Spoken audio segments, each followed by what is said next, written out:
Hi, this is Margaret from the blog Don't Call It Bollywood. I haven't done a video in a while. That's just because the holidays got me all bleh. But I wanted to do a video that was sort of an overview of the year 2017 and what it meant for all the Indian industries, not just Hindi. And generally it means the same thing for all of them. That is, small, interesting films that are quite good and big, wide release films that fail to find an audience. It's interesting that this seems to be consistent across all the industries. I've been tracking as much as I can the box office for every industry equally. Certainly with Hindi, it was very obvious the failure of Jab Harry Met Sejal, Tube Light, Jaga Jasoos. Essentially every big release movie this year failed. But the same was true to a slightly lesser and less obvious degree in the Telugu, Malayalam, Tamil, and the other industries that I've been tracking. It's harder to see with those industries because they're slightly less star-focused, or star-focused in a different way.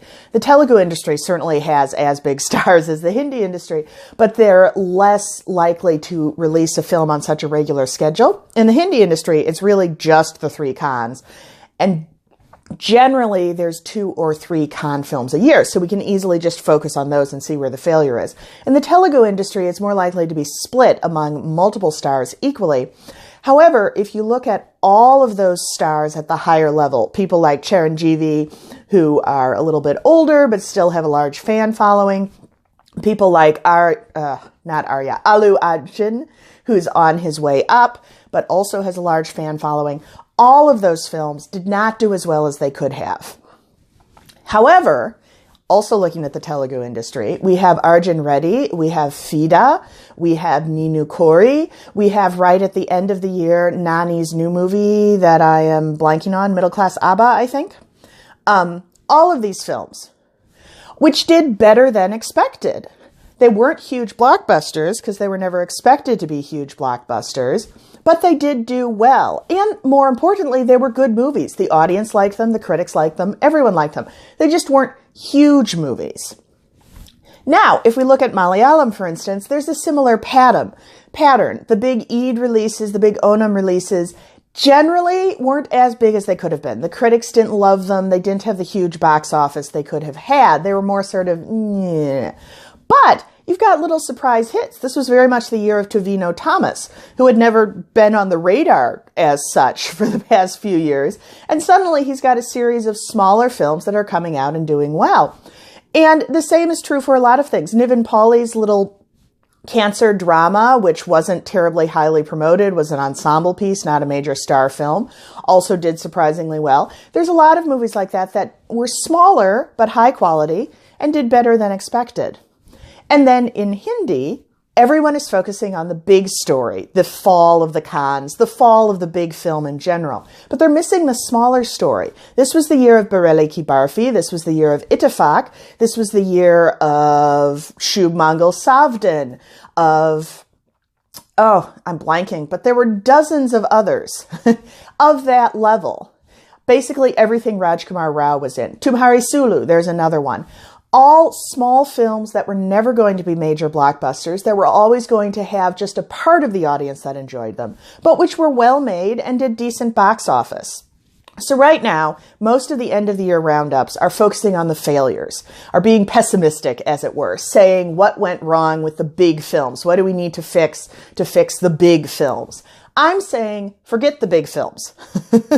This year wasn't actually broken. If you look at the list of all the films that came out this year in general, nothing terribly bad is on it. That is, nothing terribly low quality is on it. There were good movies that came out.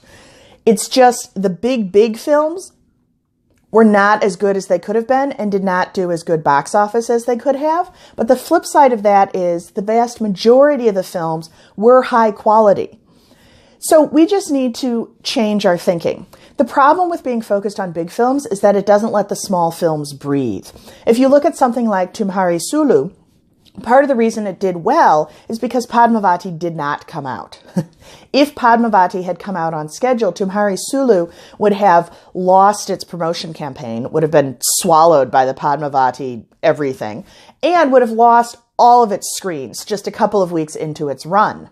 Because Padmavati did not come out, Tumhari Sulu was able to run long enough to find an audience and to have enough publicity to find an audience. Or you can look at Ittifaq, which did everything perfectly. It was released very, very carefully in between major releases so that it could have as long a run as it could manage.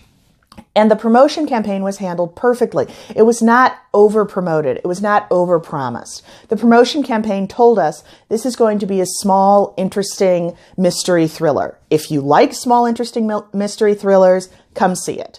It wasn't trying to reach every single person everywhere in India. It was just trying to reach enough people so that if you would enjoy it, you would know about it and you'd go check it out. And it did a very solid box office. The flip side of that is movies that failed. Running Shadi, way back at the beginning of 2017, was a small, interesting rom-com, which was promoted in a very haphazard way. And the few ads and trailers that were out there were selling it as kind of a weird sex farce. So the few people who saw the ads did not realize what kind of a movie it was and didn't go to check it out. And then, of course, it left theaters in like the blink of an eye to make space for yet another big, large movie that was supposed to bring in all of the audience. What needs to start happening is these bigger films need to become smaller. They need to release not quite so largely. They need to have much smaller promotional campaigns. And that's going to let the smaller films breathe and fill in some of the gaps when one of these large films fails.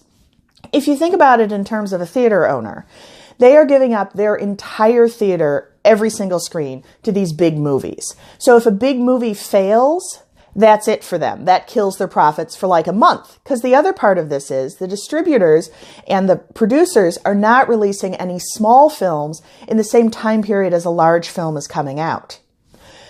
If instead larger films took fewer screens, then a theater owner could have, say, Tube Light on 2 screens, but it could have something else on his 3 other screens.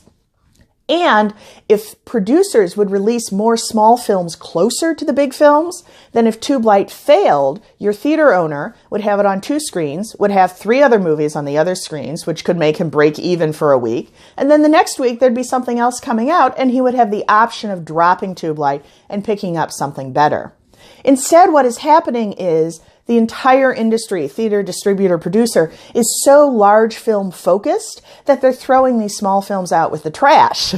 They're releasing them and planning to only have them run for a week, ready to pull them out of theaters in no time at all, not giving them a proper promotion campaign to help them find the small portion of the audience they can find. Everyone is going with the all their eggs in one basket theory instead of spreading the risk.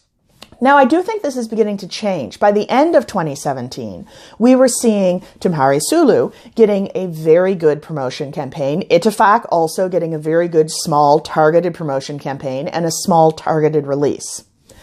What makes me a little nervous is in the roundtables about the end of 2017, everyone is still talking about Tiger Zinda Hai. Tiger Zinda Hai was the only successful big film of the year. So don't look at the exception, look at the rule. The rule was small, high-quality films are more and more beginning to find an audience. Go there. Don't keep looking at the failed business model of the large film. Anyway, that's how it looks to me. You can agree, you can disagree. Just hop on over to my blog and leave a comment. There's a related post linked right below. Thank you. Bye.